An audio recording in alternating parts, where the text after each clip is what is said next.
નમસ્કાર, અમારી news channel news for Kathiawad ને લાઈક કરો, શેર કરો અને સબસ્ક્રાઇબ કરો. News for Kathiawad. નમસ્કાર.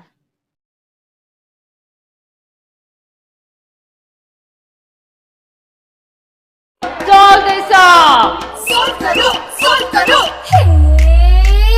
चुटकी बजाओ, आंसर पाओ, आंसर करो और स्मार्ट बन जाओ. Maths करो या stats करो, जो भी करो, smart करो. सही तो Hey! જૂનાગઢ કતારગામના એમએલએ વિનોદ મોરડિયા દ્વારા પત્રકાર પરિષદનું આયોજન. વિનોદ મોરડિયા દ્વારા અપાઈ પ્રતિક્રિયા.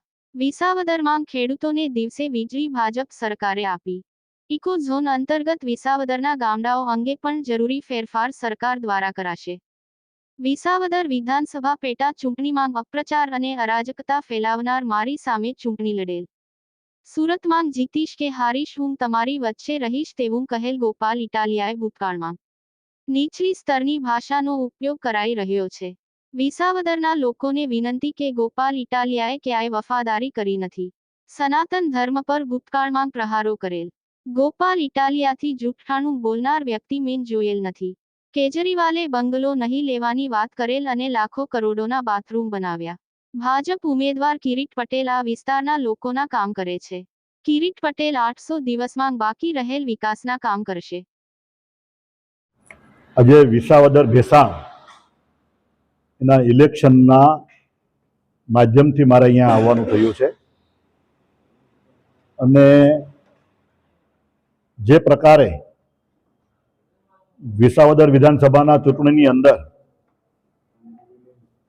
અપ્રચારને જે પ્રકારે છેલ્લા 3 મહિનેથી અરાજકતા ફેલાવવાનું જેણે કામ કર્યું છે એ વ્યક્તિને આજથી 2.5 વર્ષ 2022માં 2.5 વર્ષ પહેલા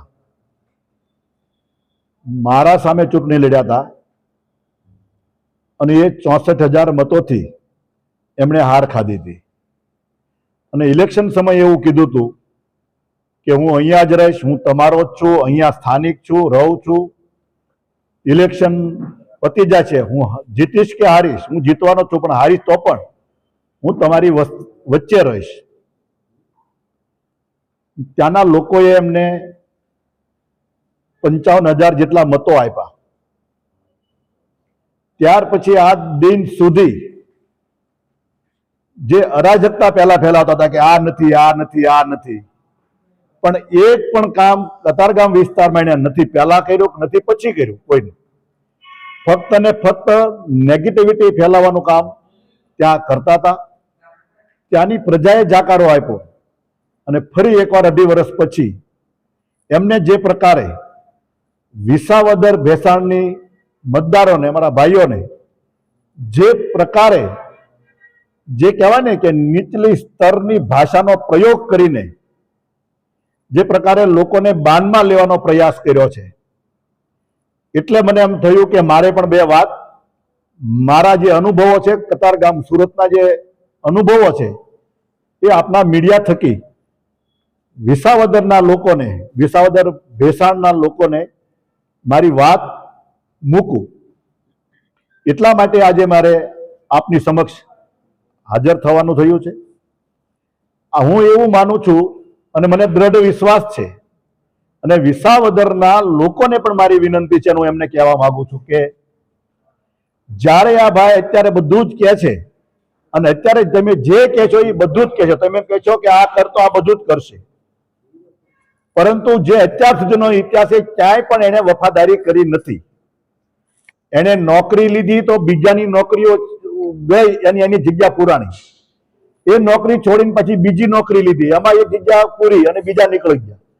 પાછું એમાં કઈ સંતોષ ન થયો, પાછું એમાંથી નીકળી અને પાછા સામાજિકમાં એને આખો દંડો પકડ્યો હતો લોકોને. જે પ્રકારે એ વખતે એને છેલ્લા 2-3 વર્ષ એની ઇલેક્શન લડ્યા એની પહેલા જે સનાતન ધર્મ ઉપર જેને પ્રહારો કર્યા હતા, પ્રહારો નહીં, જેને નીચ કક્ષાની જે ભાષાનો પ્રયોગ કર્યો હતો, અમારી મા બહેનોને જે કથા સત્સંગની સાંભળે અથવા તો ભાગવત કથા સાંભળવા જાય અને સ્વાભાવિક છે કે ભારતની અને ગુજરાતની સંસ્કૃતિ અને ખાસ કરીને ગુજરાતને, એમાં ખાસ કરીને સૌરાષ્ટ્ર અમારી સંસ્કૃતિ એ રહી છે, સંત અને સુરવીરની આ સંસ્કૃતિ, આ ધરતી, એની ઉપર એમને ભુવાઓ ઉપર બોલ્યા, માતાજી ઉપર બોલ્યા, ભગવાન રામ ઉપર બોલ્યા કે એને જરૂર નથી.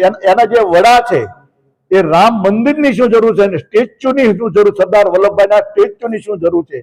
આ પ્રકારની વિચારધારા વાળી પાર્ટીનો એક કેપ્ટન એને બીજે કોઈ જગ્યાએ સંગ્રહ નહીં, ત્યારે એ વિસાવદરની અંદર સ્કાયલેબ થઈને આવે છે.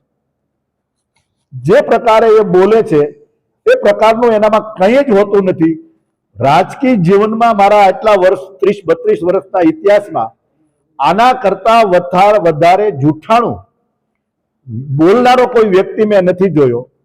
અને જે પ્રકારે તાળીઓ પાડતા મારે મા બહેનોને એ મને શબ્દ યાદ છે, મને બોલતા શરમ લાગે છે કે તમે હિજડા જેવા તાળીઓ શું પાડો છો? અમારી મા, અમારા બાપ, એ ભાગવત કથામાં આપણી સંસ્કૃતિ રહી છે. અમારા પ્રધાનમંત્રી, આ દેશના આપણા પ્રધાનમંત્રીએ સંસ્કૃતિ બચાવવા માટે સોમનાથ મંદિરનું રીડેવલપમેન્ટ કર્યું, દ્વારકાધીશના મંદિરનું ડેવલપમેન્ટ કર્યું, મહાકાળી પાવાગઢ એ મંદિરની 550 વર્ષ પછી પણ એમને ડેવલપમેન્ટ કરી અને ધજા ચડાવી. એક બાજુ આ ભારતીય જનતા પાર્ટીના કેપ્ટનની અને ભારતીય જનતા પાર્ટીની આ વિચારધારા છે, બીજી બાજુ એના કેપ્ટન કેજરીવાલ કે સરદાર સાહેબના સ્ટેચ્યુ ઓફ યુનિટીની શું જરૂર હતી? એને જે કીધું દિલ્હીમાં કાંઈ કર્યું નહીં. એને એના શાસન દરમિયાન કોઈ વસ્તુ કરી નથી. આજે દિલ્હીમાં જોવા મળે છે એક પણ ફ્લાયઓવર એન્ટ્રી બન્યો નથી. અને એ જ એનો કેપ્ટન જયારે જૂઠાણું બોલતા હતા કે હું બંગલો નહીં વાપરું, હું સિક્યુરિટી નહીં વાપરું, આ બધું જ કહેતા હતા. અને એને લાખો કરોડો રૂપિયાના બાથરૂમ બનાવ્યા.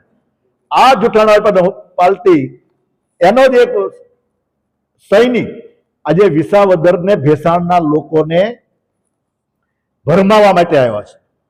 અને મને વિશ્વાસ છે કે વિસાવદરના લોકો, આ સીટના લોકો, અહીંયા ગરવી ગુજરાત અને ગરવો ગિરનારની તળેટીમાં વસનારા લોકો સદબુદ્ધિ અને ધાર્મિક બહુ છે. અને જે ધાર્મિકતા ઉપર જે લોકોએ નીચ સ્તરના જે શબ્દ પ્રયોગ કર્યો છે એને ક્યારેય સ્વીકારશે નહીં અને એને જાકારો આપશે. અને મને એટલો દૃઢ વિશ્વાસ છે કે જે પ્રકારે કિરીટભાઈએ અહીંયા જે પ્રકારે 10-12 વર્ષથી આ જિલ્લાની અંદર જે સેવાઓ કરી છે, આગળ પણ ચૂંટણી લડી ચૂક્યા છે અને મૂળ આ જિલ્લાના છે. હું એવું કહેવા માંગુ છું કે એને અત્યાર સુધીમાં સેવાકીય કોઈ કાર્ય અહીંયા કર્યું હોય તો મને બતાવે. ત્યારે કિરીટભાઈ એક બાજુ અહીંયા સતત ને સતત આ વિસ્તારની અંદર એમનો પ્રવાસ, અને હું 2022ની અંદર અહીંયા આવ્યો હતો ત્યારે પણ એ મારી સાથે હતા. ત્યારે પણ આ વિસ્તારના લોકોમાં, હું આ ગામડામાં ફરું છું ત્યારે ગામડામાં લોકો એમ કહે છે કે આ યોજનામાં કિરીટભાઈ અમને લઈ જતા ગાંધીનગર. આવા સ્પષ્ટ અને મજબૂત ઉમેદવાર જ્યારે અમારી ટીમમાં, હું પણ ધારાસભ્ય છું, ત્યારે અમારા ભૂપેન્દ્રભાઈ જેવા લીડર, સાત્વિક અને પવિત્ર માણા, આજે વિપક્ષના અન્ય લોકો પણ ભૂપેન્દ્રભાઈ માટે જો કોઈ બોલવું હોય તો બીજું બોલી નહીં શકે એવા પવિત્ર અને ગુજરાતના મુખ્યમંત્રી વિરુદ્ધમાં પણ આ વ્યક્તિ બોલવામાં કાંઈ બાકી હોય. અને કંઈક ને કંઈક એની જે આવારાગીરી કહેવાય ને, કે લવારા કોઈના આમ અહીંની ભાષામાં એના ચાંદોડિયા ચાવતા એવું કહેવાય કે કોઈની એક્ટિંગ કરી, નકલ કરી, આવી બધી, આવું જાહેર જીવનના લોકોને શોભે નહીં. હું જાહેર જીવનમાં છું તો મારે મારી વાત કરવી જોઈએ અથવા તો સામેની કોઈ નહીં. આવા સ્પષ્ટ અને મજબૂત ઉમેદવાર જ્યારે અમારી ટીમમાં, હું પણ ધારાસભ્ય છું, ત્યારે અમારા ભૂપેન્દ્રભાઈ જેવા લીડર, સાત્વિક અને પવિત્ર માણા, આજે વિપક્ષના અન્ય લોકો પણ ભૂપેન્દ્રભાઈ માટે જો કોઈ બોલવું હોય તો બીજું બોલી નહીં શકે એવા પવિત્ર અને ગુજરાતના મુખ્યમંત્રી વિરુદ્ધમાં પણ આ વ્યક્તિ બોલવામાં કાંઈ બાકી હોય. અને કંઈક ને કંઈક એની જે આવારાગીરી કહેવાય ને, કે લવારા કોઈના આમ અહીંની ભાષામાં એના ચાંદોડિયા ચાવતા એવું કહેવાય કે કોઈની એક્ટિંગ કરી, નકલ કરી, આવી બધી, આવું જાહેર જીવનના લોકોને શોભે નહીં. હું જાહેર જીવનમાં છું તો મારે મારી વાત કરવી જોઈએ અથવા તો સામેની કોઈ નેગેટિવ વાત હોય એની શબ્દના મર્યાદાઓ હોય. પણ કોઈ પણ રાજકીય પાર્ટી છે આ પ્રકારની મર્યાદાઓ તોડી અને હલકત નીચા સ્તરના શબ્દોનો પ્રયોગ જે કરે છે એને વિસાવદરની જનતા ક્યારેય સહન નથી કરતી અને આને સહન કરશે પણ નહીં. અને મારી વિનંતી પણ છે વિસાવદર ભેસાણના લોકોને કે આ તમે કિરીટભાઈને એકવાર ચૂંટાડી દો, એ અમારી ટીમમાં સામેલ કરી દો, અને પછી જો એમણે જે કીધું છે ને કે મને આટલા દિવસ 800 દિવસ આપો, એ દિવસમાં આ વિસ્તારનો જે બાકી રહેલો વિકાસ નથી થયો, નહીં ઘણો બાકી છે, હું સ્વીકારું, એ બાકી રહેલો વિકાસ પણ એ કિરીટભાઈ જ પૂરો કરવાના છે. ત્યારે આ વિસાવદરની જનતાને હું વિનંતી સાથે કહેવા માંગુ છું કે અમારી સુરતના લોકોને ભરમાવવા માટે, ત્યાં લોકલ રહે છે, મારા વિસ્તારમાં રહે છે, દેખાણા નથી આજ 2.5 વર્ષ થયા, તો તમારું અહીં શું કરશે, અહીંયા શું એ ઉકાળ છે? અને એને અરાજકતા ફેલાવવા સિવાય કોઈ વસ્તુ આવડતી નથી. પોઝિટિવ કામ એક પણ કર્યું નથી. અહીંયા તમે આ 3 વર્ષ ત્યાં દોડે છે.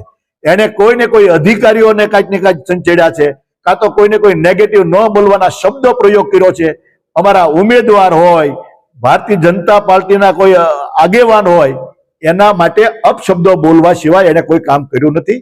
મારી સહૃદય વિનંતી છે વિસાવદર અને ભેસાણના લોકોને કે આ વ્યક્તિ ભરમાવા આવેલી વ્યક્તિને એને તમે જાકારો આપશો. પરંતુ પછી કિરીટભાઈ તો અહીંયા જ છે, કિરીટભાઈ તો અહીંયા જ રહેવાના છે અને અહીંના સ્થાનિક આ વિસ્તારને અત્યાર સુધી એને સેવા કરી છે, એટલા માટે હું આપને વિનંતી કરું છું.